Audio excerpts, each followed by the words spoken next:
একটা ভোট অতি মূল্যবান।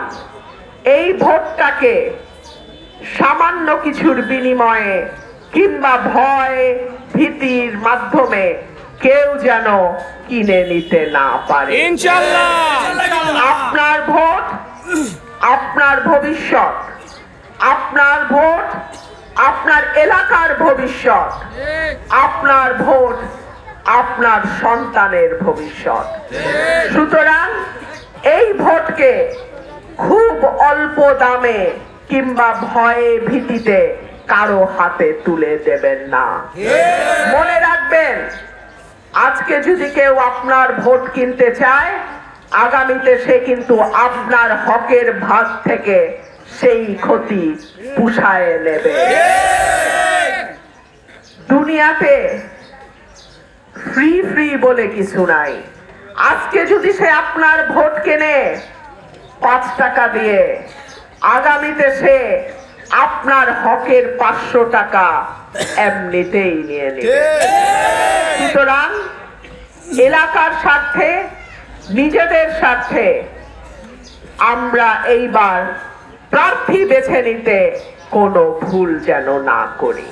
11 তারিখ ভোটের আগের দিন বিকাল থেকে 12 তারিখ ভোট গণনা শেষ হওয়া পর্যন্ত সেন্টারগুলো, কেন্দ্রগুলো আপনারা পাহারায় রাখবেন। ভোটটা যে দিচ্ছেন, এই ভোটটা হেফাজতে আছে কিনা, নিরাপদ আছে কিনা, নাকি কেউ চুরি করে নিয়ে গেল, সেইটা দেখার দায়িত্ব কিন্তু আপনাদের। আপনাদের কাছে আমার অনুরোধ থাকবে, কেউ যেন আর বাংলাদেশে ভোট কারচুপির স্বপ্ন না দেখে। আমাদের এই হাঁস মার্কা কোনো বিশেষ দলের মার্কা না। সুতরাং কেউ বলতে পারবে না যে হাঁস মার্কা 15 বছর ধরে অত্যাচার করছে, কিংবা কেউ বলতে পারবে না যে হাঁস মার্কার প্রার্থী গত 1.5 বছরে কারো জমি দখল করছে, কারো কাছে চাঁদা চাইছে, কারোর সাথে বালুর ব্যবসা করছে। গত 5ই অগস্টের পরে আমি জানি বহু মানুষের নামে মিথ্যা মামলা হয়েছে, ঠিক কি ঠিক না?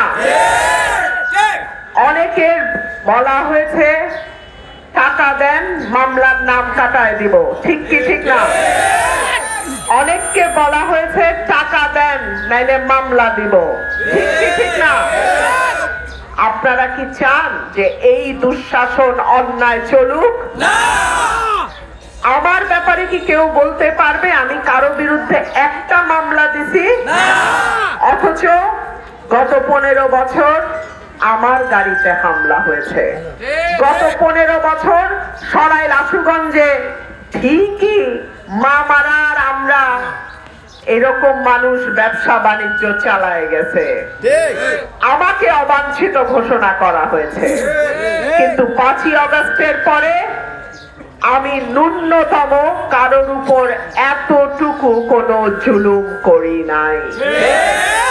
আপনাদের কাছে আমার অনুরোধ থাকবে, সাধারণ মানুষ, গণমানুষের কাছে আমার অনুরোধ থাকবে, আপনারা যদি সরাইল আশুগঞ্জকে আপামর সাধারণ মানুষের জন্য নিরাপদ রাখতে চান, যে কোনো দল মতের মানুষের জন্য নিরাপদ রাখতে চান, তাহলে হাঁস মার্কার বাইরে আমাদের আর কোথাও ভোট দেয়া। গুটি কয়েক মানুষ ভালো থাকে, অল্প কিছু মানুষ ভালো থাকে, আওয়ামী লীগ আসুক আর বিএনপি আসুক তাদের কোনো সমস্যা হয় না। ভোগে সাধারণ মানুষ। সাধারণ মানুষকে যদি ভালো রাখতে হয়, সাধারণ মানুষকে যদি নিরাপদে রাখতে হয়, সাধারণ মানুষের জীবনকে যদি উন্নত করতে হয়, কোন দলের মার্কা নয়, সাধারণ মানুষের যেই মার্কা হাঁস মার্কা, সেই মার্কাকে বিপুল ভোটে জয়যুক্ত করতে হবে।